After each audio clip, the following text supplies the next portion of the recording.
PoK के पास हुई हनुमान चालीसा। कश्मीर के मंदिर में 700 साल बाद गूंजा हर हर महादेव।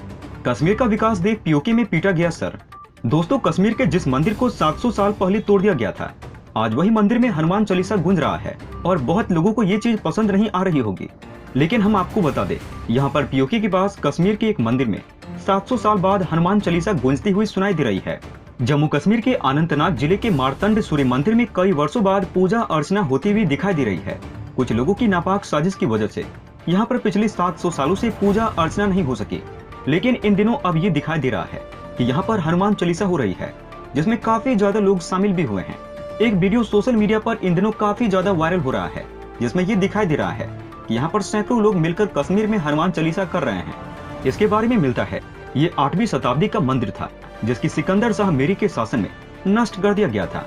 लेकिन इतने सालों बाद फिर आज इसी मंदिर में हनुमान चालीसा पढ़ी गई है और यहाँ पर सैकड़ों लोगों ने शंख बजाकर अपनी जीत का ऐलान कर दिया है। कश्मीर के इस मंदिर के चारों तरफ सिर्फ शंख की आवाज ही सुनाई दे रही थी और लोग के जबान पर हर हर महादेव गूंज रहा था। इस मंदिर में पंडित ने पूरे विधि विधान के साथ पूजा अर्चना की और यहाँ पर हनुमान चालीसा पढ़ी गई, जिसको सुनने के लिए कश्मीर के ही कई हिंदू वहाँ पर मौजूद थे। इस मौके पर यहाँ मौजूद संतों ने पीओके स्थित शारदा पीठ के मार्ग को खोलने की मांग उठा दी। आपको हम बता दें कि यहाँ पर श्रद्धालुओं ने भारत के प्रधानमंत्री मोदी और कश्मीर के लेफ्टिनेंट गवर्नर मनोज सिन्हा से इस मामले में हस्तक्षेप करने की मांग की। और आपको हम ये भी बताते चले, यहाँ पर जब इस मंदिर में हनुमान चालीसा हो रही थी तो कश्मीर के लेफ्टिनेंट गवर्नर मनोज सिन्हा भी वहाँ पर मौजूद थे। दोस्तों, मनोज सिन्हा के पूजा करने के बाद एक विवाद भी काफी तेजी से खड़ा होता हुआ दिखाई दे रहा है।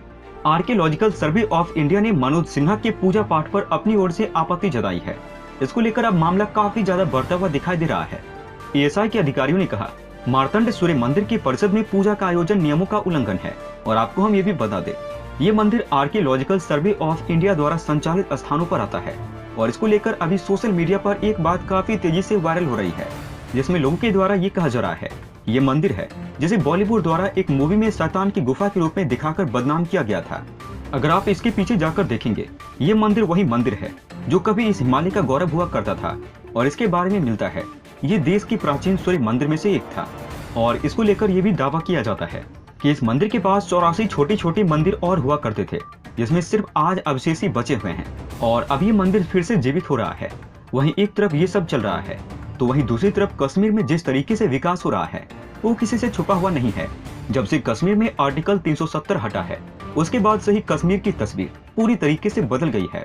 कश्मीर के इस बदलाव में सबसे बड़ी भूमिका विकास ही निभा रहा है और जिस तरीके से कश्मीर लगातार विकास की तरफ बढ़ता हुआ चला जा रहा है, उसको देखते हुए पीओके के लोग भी अब भारत के दीवाने होते हुए चले जा रहे हैं। दोस्तों, पीओके की जनता को भी ये बात पता चल चुकी है कि किस तरीके से पाकिस्तान का गैर कानूनी कब्जा उसकी किस्मत को बर्बाद करता हुआ चला जा रहा है। वो देख रहे हैं कि भारत किस तरीके से लगातार विकास की ओर बढ़ता हुआ चला जा रहा है, लेकिन कश्मीर में जिस तरीके से पाकिस्तान न ही विकास का काम कर रहा है और न ही कुछ और करता हुआ दिखाई दे रहा है। और यहाँ की जनता ये बात अच्छे से समझ रही है कि वो पाकिस्तान के कब्जे में होकर किस तरीके से घुट घुट कर जी रही है। कश्मीर में विकास को देखते हुए निवेश करने वाली कंपनियां भी यहाँ पर आ रही है और देखा जा रहा है कि लगातार कश्मीर में पर्यटक पहुँच रहे हैं और उम्मीद लगाई जा रही है कि अब पिछले साल का रिकॉर्ड इस साल टूट जाएगा। और यहाँ पर कुछ एक्सपर्ट का कहना है कि जिस तरीके से कश्मीर में पर्यटक बढ़ रहा है, उसके पीछे कोई और वजह नहीं है, बल्कि इन दिनों कश्मीर में जिस तरीके से सुरक्षा बढ़ाई गई है, यही वजह है कि यहाँ पर पर्यटक लगातार बढ़ता हुआ दिखाई दे रहा है। और दूसरा जो सबसे बड़ा कारण है, उससे ये पता चलता है कि यहाँ पर सरकार पर्यटक को दूसरे इलाकों तक लेकर पहुँच रही है और पर्यटक को अब इन सभी इलाकों में जाने से बिल्कुल भी डर नहीं लगता है। यही वजह है कि यहाँ पर बेखौफ होकर पर्यटक आते हुए चले जा रहे हैं। इसी को देखते हुए यहाँ पर सरकार लगातार सुरक्षा पर ध्यान देती हुई चली जा रही है और इसका असर भी देखने को मिल रहा है। जिस तरीके से यहाँ पर पर्यटक आने की होड़ में लगे हुए हैं, उसे ये चीज तो साबित हो गई है कि यहाँ पर सरकार द्वारा काफी कुछ किया जा रहा है। और यहाँ पर पाकिस्तान को ये भी डर सताने लगा है कि पर्यटक ये देख लेंगे कि कश्मीर में किस तरीके का विकास हो रहा है और पीओके किस तरीके से बर्बाद हो रहा है। दोस्तों, वहीं दूसरी तरफ श्रीलंका के हालात किसी से भी छुपे हुए नहीं है। भीषण आर्थिक संकट से जूझ रहे श्रीलंका की रक्षा मंत्री ने थल सेना, वायुसेना और नौसेना कर्मियों को सार्वजनिक संपत्ति को लूटने या आम लोगों को चोट पहुंचाने वाले किसी भी दंगाई को गोली मारने का आदेश जारी किया है। यह आदेश राष्ट्रपति गोटबाया राजपक्षे द्वारा लोगों से हिंसा और बदले की भावना वाले कृत्य रोकने की अपील के बाद आया है। श्रीलंका सरकार के खिलाफ देशव्यापी विरोध प्रदर्शन पिछले कुछ दिनों में तेज हो गया है। जिसके परिणाम स्वरूप विरोध स्थलों पर तैनात सुरक्षा बलों के साथ झड़पों की घटनाओं में वृद्धि हुई है। सेना के प्रवक्ता ने बताया है, रक्षा मंत्रालय ने तीनों बलों को सार्वजनिक संपत्ति लूटने या दूसरों को नुकसान पहुंचाने वाले किसी भी व्यक्ति पर गोलियां चलाने का आदेश दिया है। देश में विरोध की पहचान हो गई है, जिन्होंने मंत्रियों और सांसद के घरों को जला दिया है। सरकार विरोधी प्रदर्शनकारियों ने श्रीलंका के मैरातुवा मेयर समन लाल फर्नांडे और सांसद सनत निशान, रमेश पथिराना, महिपाल हेरात और निमल लांझा के अधिकारी आवासों को भी आग के हवाले कर दिया है।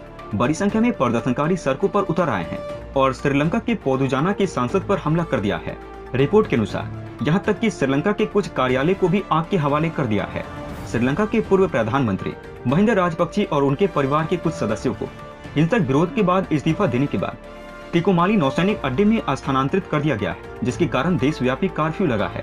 प्रधानमंत्री पद से इस्तीफा देने वाले महिंदा राजपक्षे और उनके परिवार के कुछ सदस्य के कोलंबो स्थित सरकारी आवास से निकलने के बाद तिकोमाली नौसैनिक अड्डे में शरण ली। ये खबर फैलने के बाद मंगलवार को नौसैनिक अड्डे के सामने विरोध प्रदर्शन शुरू हो गया।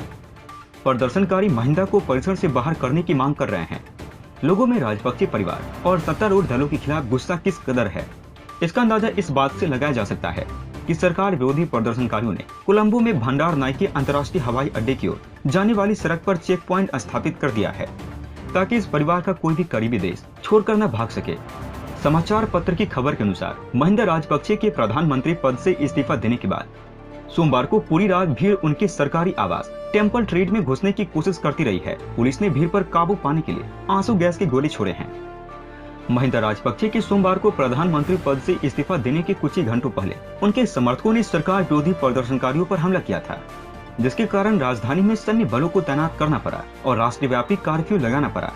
पहले इसे मंगलवार तक के लिए लगाया गया था, जिसे बढ़ाकर बुधवार तक कर दिया गया। इससे पहले राष्ट्रपति गोटबाया राजपक्षे ने शुक्रवार मध्यरात्रि से देश में आपातकाल की घोषणा कर दी थी। ये लगभग एक महीने में दूसरा मौका है जब श्रीलंका में आपातकाल लगाया गया है। दोस्तों, जिस तरीके से कश्मीर के मंदिर में हनुमान चालीसा की जा रही है, उसको देखते हुए आप क्या कहना चाहेंगे? आप अपनी राय हमें नीचे कमेंट बॉक्स में लिखकर बता सकते हैं। दोस्तों, अंत में हम आपसे एक महत्वपूर्ण जानकारी साझा करने जा रहे हैं। नीचे डिस्क्रिप्शन में दिए गए लिंक पर जाकर आप इंडियन आर्मी मर्चेंडाइज खरीदकर सपोर्ट कीजिए और पूरे देश का हौसला बढ़ा दीजिए। जाने से पहले वीडियो को लाइक और शेयर करें तथा चैनल को सब्सक्राइब करना न भूलें।